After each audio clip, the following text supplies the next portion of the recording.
Hello and welcome to We Can't Read, the new and what we think will be temporary Cheltenham Town podcast to see you through the current suspension to the English football season due to the coronavirus pandemic. We're going to be bringing you an insight into life at the club as we wait patiently to resume the season once again with exclusive interviews and discussion from the people you want to hear from. The Robins' very own Luke Saunders joins me, and we'll also be hearing from interviews with Doyle-Hayes and Will Boyle in episode 1 of our new podcast. And Luke, let's jump straight into it then. How are you finding this whole work experience change from the norm of the football season? Yes, it's very, very strange, isn't it? I mean, when you work at a football club and there's no football, it kind of defeats the object, really. It just doesn't fit. It feels alien, as well, you know. But no, it's good. We're working from home, and the office is the dining room has become the office now, which is I'm sure is the case across the board. But yeah, and obviously me and you and members of the staff at the club have been keeping up in contact with video calls and stuff. So it's a very alien feeling. But one advantage it gives you with no football is the opportunity to catch up with some off field projects, which is a small bonus. So we're all ready and prepared for when the season resumes. Yeah, the wonder of 21st century technology. We can do video conferencing and we can do Skype calls to record podcasts, even though we're not in the same room together. It's obviously been a great campaign so far. We still are a little bit uncertain about the plans moving forward as a club, but obviously we're desperate given how well the campaign's been to resume the same campaign again. Yeah, absolutely. I think the FA has made its mind up on grassroots and most levels in non-league, but obviously the intention is for the EFL and the Premier League to conclude. I read somewhere that if the leagues were decided on points per game, then we would go up. So maybe that's one advantage. But in all seriousness, obviously getting the season finished properly is 100% the aim from a financial and football perspective. And as you say, it's been a fantastic campaign, hasn't it? And sort of being on the inside at the club for us is just been great to see it all unfold. And as you know, it's a great group of players. But on the pitch, no team has lost less games than Cheltenham, conceded 27, which is 10 less than any other team. Add to that the outstanding home form and the much improved away form, and it really has been a remarkable campaign that I don't think many people expected. So it's been one heck of a rollercoaster ride that's just sort of been paused for the time being. Yeah, the statistics are fantastic. Like you say, it has been a superb campaign and we'll be desperate to get it going again. And obviously we've got to wait and see what the situation is with that from the EFL and the football authorities. One thing that has been going on during this break, Luke, is the FIFA tournament. And again, a bit like the first team in real life, Cheltenham Town have been performing in that pretty well. Absolutely, and in typical Cheltenham fashion, they haven't conceded a goal yet, which is wonderful to see. But it's a great initiative set up by Leyton Orient, and fair play to their media and commercial teams for getting it sort of all put together. It's kind of captured the imagination of thousands of people across the world, and teams all from all four sort of big continents have been involved. So that's been fantastic to see. But yeah, esports as a club is not something we've delved into before, so this is a first for us. And it's great to be in the last 32 of the tournament. Fair play to our representative, Jake McAllery, for getting us this far. And we've had sort of the numbers in terms of engagement are going up. We've had thousands kind of tune in on Twitch. And tonight we take on Istanbul Başakşehir from Turkey. So make sure you tune in on Twitch and get behind Jake. And hopefully we can make it to the last 16. Yeah, it must be the first time Cheltenham have taken on a Turkish team, surely. But already victories over Salford and Dundalk in the competition so far, and you know, esports, Luke, I'm not massively knowledgeable about it. I think you've got a little bit more knowledge, but it's a really interesting concept, isn't it? And of course, it's not quite anywhere near the real thing, but it's definitely something for a lot of fans to get their teeth into at the moment. Yeah, it is, absolutely. It's kind of a sort of a pastime. I think most clubs, whether they be involved in this competition or not, are sort of playing games on FIFA, kind of doing simulated football manager games as well.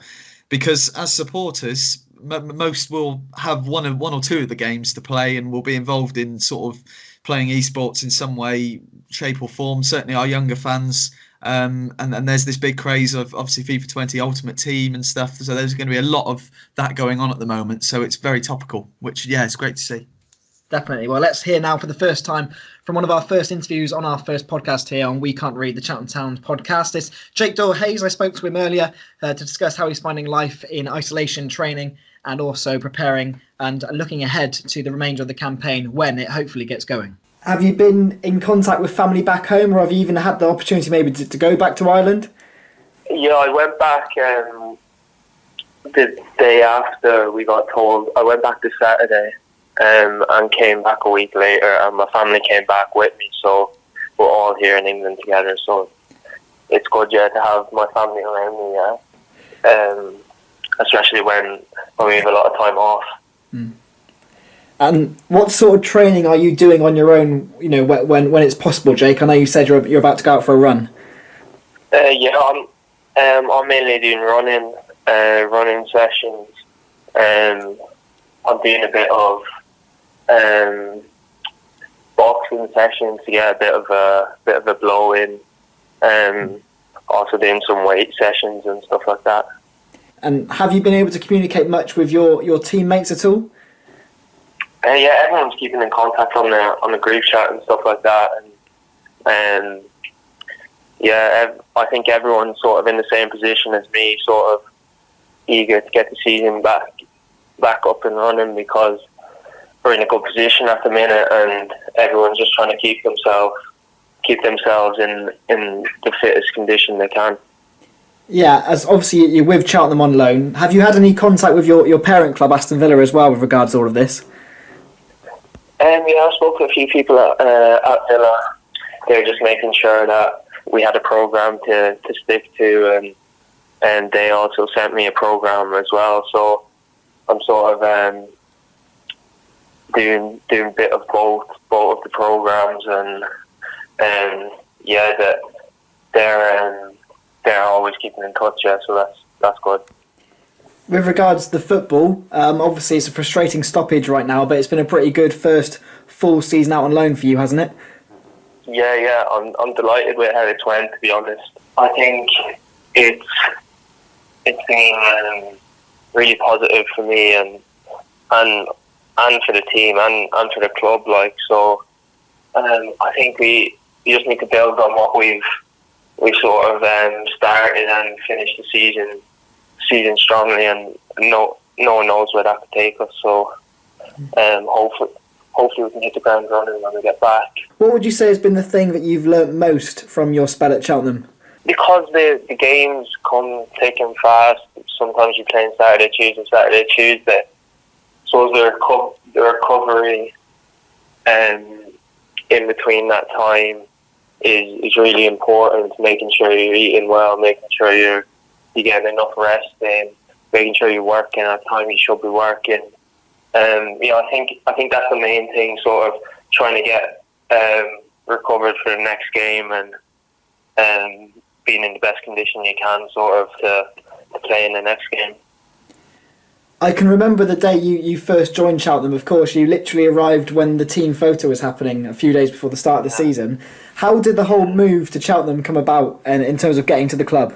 My agent rang me and sort of said that Cheltenham were interested in taking me on loan. So we came and spoke to the gaffer and Mickey Moore, and we liked the way the team sort of set up, the way they played. I thought it suited the way I want to play. I liked where the club wanted to go and what they thought they could achieve this season. And I thought it was a good fit for me. So as soon as we spoke to them, as soon as we walked out the door, we sort of said that this is where I want to go. So my agent spoke to Mickey Moore again, and we got that deal done straight away, really. And then I was in the team photo the next day, I think. And in terms of, obviously, when you're away from doing your exercise at home, what else have you been doing to keep yourself busy during these sort of lockdown times? I've been watching a lot of Netflix. I think I've nearly watched everything on Netflix there is to watch. I've been keeping in touch with my mates and playing PlayStation with my mates and stuff like that. But there's only so much of that you can do as well. I've been playing. Me and my dad have been playing cricket in the back garden. We've been doing loads of stuff. We've been playing badminton in the back garden. We literally just bought loads of things to do in the back garden, so nearly ran out of things to do by now, but sure we'll keep ourselves busy, yeah. Obviously, a patient times for the Cheltenham fans as well. You know, what message have you got for them? I just want to say, hopefully everyone stays well, and hopefully everyone's keeping safe, and we'll look forward to seeing them at the Johnny Rock soon. So there's Jake Doyle-Hayes. Luke, what have you made of the impact that Doyle-Hayes has made at Cheltenham Town this season, coming in on loan from Aston Villa? Yeah, he's been a really shrewd addition, hasn't he? He came in, I think, having just one sort of short loan spell with Cambridge last season. So he was kind of a relative unknown, really, but has quickly become a key player in this 3-5-2 setup. Sort of his energy and all-round midfield play, making perfect for that sort of box-to-box role in there alongside Connor Thomas. And I think he does a little bit of everything. He certainly is a sort of a fan favourite in there, because he just gets up and down that pitch so well. He's added a goal to his game as well. That sort of brilliant game against Bradford, probably game of the season so far. I'm interested to see what Cheltenham fans think is the game of the season so far. There's so many to pick from, but that really was a great game. He was fantastic then. And probably alongside Connor Thomas, when they do play together in midfield, probably covers the most distance on the pitch as well. So yeah, he really has been a fantastic addition to the team. Yeah, I must admit, I've got lots of favourites in this Cheltenham squad, both for reasons on the pitch, for reasons off the pitch as well. But he's so good with the ball, without the ball, and he's a great lad as well. He's like a quiet assassin, is Jake Doyle-Hayes, and such an effective player. He's certainly got a very exciting career ahead of him. And he's one of several loan players we've had this season, Luke, and they have made a big difference, haven't they, to the success that this campaign has had so far. Yeah, I mean, we've had some great loan players over the years, but the ones in this group are certainly amongst the best. I mean, even Gavin Riley was here at the start of the season and went back sort of at the end of January. He did a great job and was a model professional. Chipped in with some very important goals, particularly at the Johnny Rock Stadium.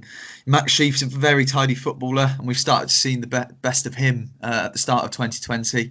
And his whole City teammate, Jacob Greaves, has been outstanding. I don't think many expected, again, another player like Jake that kind of came with perhaps not too much pedigree before he came to Cheltenham, but has certainly made a name for himself. And under Michael Duff has gone from strength to strength. And even with the unfortunate injury to Scott Flinders, Owen Evans, who was at Macclesfield at the start of the season on loan from Wigan, you know, what a great addition he's been. He's slotted in really comfortably in goal. He's very good with his feet. And has made some fantastic saves like Scott did at the start of the season. So I think every loan player has sort of made a key contribution at some sort of stage this season, which doesn't always happen. Yeah, you're right. And, you know, you've mentioned a lot of the loan players there. I've said about how much I enjoy watching Jake Doyle-Hayes play on loan from Villa. And what loan player or players for you have been amongst your favourites, perhaps, in the campaign so far, if you were to pick one or two? It would probably be between Jake and Jacob Greaves. You know, Jacob is, you know, a young lad, but he's very mature head on his shoulders, and you just know he's going to go far and play potentially Championship football or higher. He's playing under Michael Duff, and obviously given the manager's previous experience as a player, it's not really a better person you could kind of have to kind of give you that guidance and support. So it's between those two for me, definitely. Nice one. Well, let's move on now to our second interview of our podcast. I spoke to defender Will Boyle to find out a bit more about how he's finding life training back home in Yorkshire, having gone back there, and also talking again about the resumption of the campaign and some other bits and pieces he's achieved this season, both on and off the pitch. I know obviously you're based up north, but also got a place here in Cheltenham. What's your situation right now in terms of where you are at? I'm back up north. I'm staying at Sean's mum and dad's house, which is just round the corner from my own home. I came back up here. I was in Cheltenham for a week, and then I ended up coming back up here the weekend, Saturday. And then I've been here seeing Sean and stuff, and obviously got put into lockdown. So yeah, I'm here for the foreseeable future, I think. Yeah. How are you finding training on your own? Okay, yeah. It's just, to be honest, I do a lot of it in the summer as well, so it's almost like a summer break at the minute. Obviously, everything else around that is around the training is a little bit different. Yeah, obviously in the summer we do a lot of training on our own, so that's okay. I don't mind it, to be honest. You're a very competitive and driven individual. Do you think some or maybe all the players will struggle training on their own after a while? You know, they're so used to training with each other on the training ground every day. Yeah, there's definitely going to be obviously a difference and probably a little bit less motivation. But I think that's where the commitment comes in. Obviously, we're still getting paid, and we still got to keep ourselves in good condition and tick over, really ready to go back, because especially now as well, obviously in a good position in the league and everything like that. So I think there'll be many people with a lot of motivation, but then when that starts to wear thin in a couple of weeks, it comes down to the commitment to you've been told what to do, when to do it. So there's no excuses really. You've just got to get your work done. And on Thursday, you were one of a few players who spent time ringing up some of our senior season ticket holders. So what was that like? Yeah, I really enjoyed that, chatting to the fans. Obviously, they seem to enjoy it as well. It was nice just to show a little bit of support to them. Fans, especially fans who may be a little bit older, could be deemed as being a little bit more vulnerable in this current climate with what's going on at the minute. So that was really enjoyable. They all seem to be in good spirits, really. I think there's a lot of gardening going on and things like that, especially with the weather the last few days. It's been quite nice, which has helped. So everyone seems in good spirits. Everyone I spoke to were healthy, which is good, and they're all keen to let the season conclude in some way, and hopefully it might be a bit of a sweeter finish for us. What have you been doing then, Boyle, apart from your training to keep yourself busy when you're at home? Yeah, I'm quite lucky. The first week I was stuck in Cheltenham for a week on my own. I had a uni assignment in for the Thursday, so that kept me busy all week. That filled my days. I didn't actually leave the flat for a full week, but it didn't go too slowly really, because I had that to focus on and things like that. And since then I've been carrying on with my uni course. That's given a bit of structure to my day. Obviously plenty of exercise. You get a chance to go out and have a walk or run on a bike ride or whatever.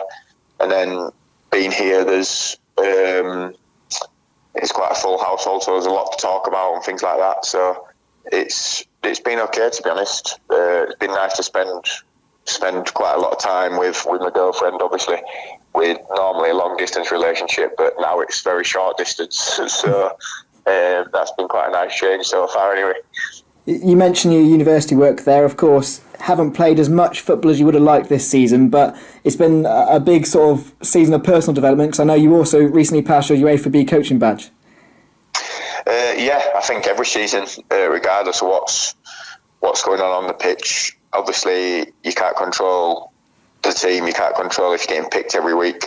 Well, you can to a certain extent, but you're not picking the team. So I think everything else around that and away from the pitch, you're in control of. So it's been another season, yeah, like you say, personal development with football and away from football, and that's something that I've enjoyed and I'm looking to continue, yeah.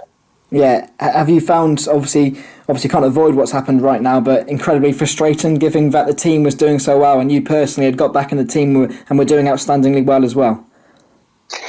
Yeah, I think so. Obviously, it's not ideal, but everybody's in the same situation, not just football. Every industry, every walk of life is in this, obviously, this predicament at the minute. So I don't think you can waste too much energy being frustrated by it, because it's happened and we're living it now. So you've got to deal with it and control what you can at the minute. And do you think it's going to be hard to get back up to speed when things get going? Because it's almost going to have to be a second pre-season in a season. Yeah, well, I think it depends, obviously, how long it actually goes on for the break. Obviously, we've been given programmes, like it's been spoken about a lot by other clubs, to keep ourselves ticking over. So we've not had a 2-week break or a 1-week break, which you might have in the summer, and then you gradually start to build things up. We're taking it from where we finished training, so we're just literally ticking over. So the base should still be there during the season anyway. And now at this stage, you're not exactly building on fitness, because you can't get much fitter really. Well, sports science seems to dictate that anyway. I think that. So really, if we can keep ourselves at a base, I think it might only take a couple of weeks training to get a feel for the ball again and things like that, and there'll definitely need to be a couple of weeks minimum, I think, where everyone needs to get that together and things like that. But hopefully it shouldn't be a full pre-season that'd be needed, but obviously dictated by the amount of time that we have off. So we'll have to wait and see. There's Will Boyle then, and of course, Luke, it's been a very impressive return to the team since Boyle got back in this Cheltenham side. It has. I think since he's come back into the team at the end of January, I think we conceded 3 goals in 7 games, which speaks for itself. It's a brilliant defensive effort. And obviously it's not just down to Will, but also that back 5 as well has been fantastic as a whole. But he's had to bide his time with Jacob Greaves' form. And it's great to have so many options in that back line and top quality options to come back in when certain players drop out of the team. You can see a leader there, and there's potential future captain material for him. He's very vocal, he's very confident, and again, I'm sure he's going to be another player that goes very far in the future. He's been great. Of course, Boyley's one of the longest serving players in this Cheltenham team. You know, I think it was January 2017 when he arrived at the club. You've seen him through all of that time. How much of a mainstay has he been in what has been an ever-changing Cheltenham side? Of course, he played initially under Gary Johnson when a lot of players were coming in and out. He's then been adopted by Michael Duff when he came in as manager and been a pretty key player under Duff as well.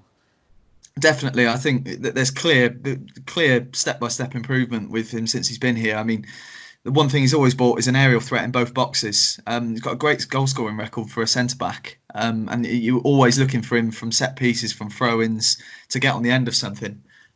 So that's one thing he's always had, but under Duff it's clear to see he's got even better, and he's very, very much more comfortable with the ball at his feet now. I think as well, certainly since the days of Gary Johnson being in charge too, and certainly with the way that we play this season, he's fitting back into that now, because obviously we keep the ball down, keep it on the deck, knock the ball around really well, and he's really sort of taken that on board really well.